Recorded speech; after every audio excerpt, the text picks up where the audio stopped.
These are my new friends. This is Peter Parker, Spider-Man, they're me from other universes. This has to end now. Hey folks, Dave here. The last few videos have been a series about Spider-Man here, and it's been all about kind of explaining what I look for when I look at an action figure. I just wanted to give a wrap-up video to that series just to kind of go over a little bit of the things that I've learned through this. The very first video I gave my first impressions, like did a little box opening, and I had some opinions about what I thought would work well, what I thought wouldn't work well, and opinions about accessories that I probably wouldn't use and accessories that I definitely would use. And then I made several videos to cover various aspects of how I shot Spider-Man. So this is just the final recap, the final was I right at the beginning? Was I wrong? How did it actually work out when I actually put the figure in front of the camera? All that type of thing. So first of all, the things that I really ended up liking about this figure, one is the absolute fantastic detail. Spider-Man here is well sculpted, like with his head on here. It looks very much screen realistic, and the Spider-Man or the Peter Parker head that came with it is just absolutely astounding. And that worked out really well. I had no issues with the details of this. In fact, I took another shot that I didn't put in a video of just Spider-Man's chest, which I thought worked out really, really well. So another aspect of the figure that I thought originally would be very, very useful is this Spider-Man's mask that is not on the head. So Spider-Man in the movies often takes off his mask so you can see Peter Parker underneath. And I took the shot of that out in the field to get the sun rays coming in behind it. And I thought that worked out really, really well. The mask itself is a little bit too inflexible, but so it doesn't fall quite like a real mask would. It looks fantastic. It just doesn't physically act like it would if you were holding a mask. But that's just the way small scale things work. But I was able to overcome that by weighing it down. I think the photo worked out really well, and I'm really glad that they added this detail into the box because it really added to the storytelling of who this character actually is.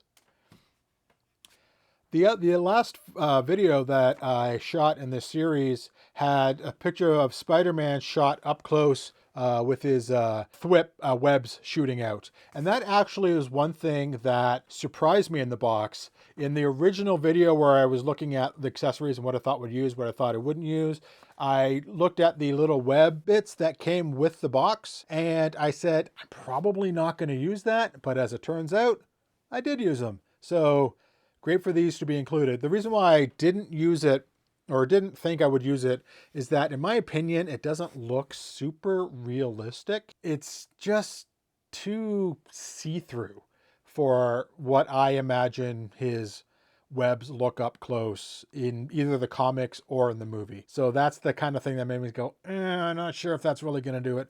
The other thing is that it's short. It comes with several different lengths of pieces, but they're all short. As it turned out, it ended up being perfectly for what I needed, but a large part of that was because the way I framed it, I only needed the first little bit of the webbing in the shot, and it was blurred out.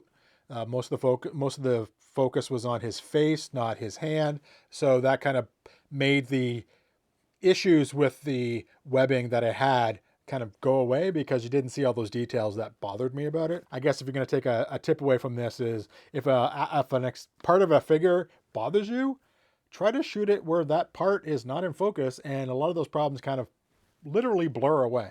I actually tried another shot that didn't work out, which envisioned Spider-Man hanging from his web, swinging through the scene, and I wanted to capture a motion blur, and I just could not make it work at his scale with the equipment I had.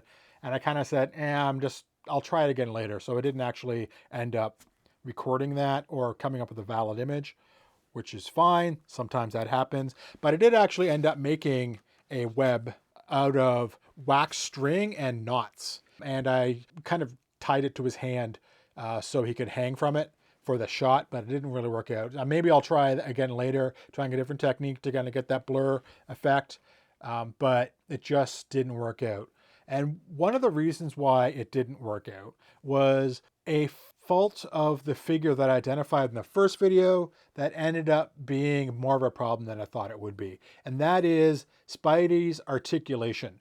Articulation is just how well does it bend? And Spider-Man, the character, is constantly in these like deep crouches and constantly kind of like crawling. He's a spider, he crawls, makes sense.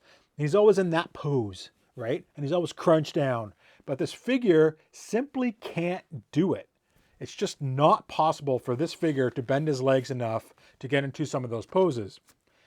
Originally, I just thought, maybe that's just not going to be a problem. He's not always in those poses. Sometimes he's, standing up like a real person. So it's probably not a problem. There's still plenty to shoot. And then, while that is absolutely true, in my head, I kept wanting to get Spider-Man in those crouches, and I just couldn't do it. It ended up being a problem and kind of took me out of my flow when I was trying to create those shots and just couldn't get him in the right positioning. The other thing that I ended up disliking about this figure, so, X in the bad column, is his uniform. When he's standing normal, his uniform actually looks really good. It's exceptionally screen accurate. But if you bend him in any way, shape, or form, he instantly gets these major creases in his uniform. Spider-Man's uniform has always been supernaturally flexible and stretchy. Like, you never see creases when he's doing stuff. And I think that's just strictly defies the laws of physics, which you can't defy the laws of physics when you're building a physical thing. So it's kind of understandable, but it is a downside to the figure. And originally I thought I could probably just Photoshop out some of the small creases, but they end up being so large that I really couldn't. So we're just kind of left with them and tried to pose so they weren't as obvious as they could be. The instructions in the box actually say that the Spider-Man should not be kept in those poses because the material will actually flex and keep those creases, which is a little bit unfortunate, but kind of understandable. I mean, it is trying to defy the laws of physics a little bit, or at least give the impression of that. And that's just a hard thing to do. So I think that's pretty much it for Spider-Man. I'm pretty sure that I'm going to get him out again and work with them and do things with them. But for now, I'm going to shelve them because I have a whole bunch of other things that I want to do. I just got some other action figures in that I pre-ordered a couple years ago, and I'm working on some Gundam painting. So I am going to put a nail into the coffin of this series and say it is done. So thank you for watching. I hope you got something out of this series about deep diving into Spider-Man. If you have, please drop a note in the comments below. And if you do enjoy my stuff, please hit that subscribe button. And I'll see you next time. Cheers.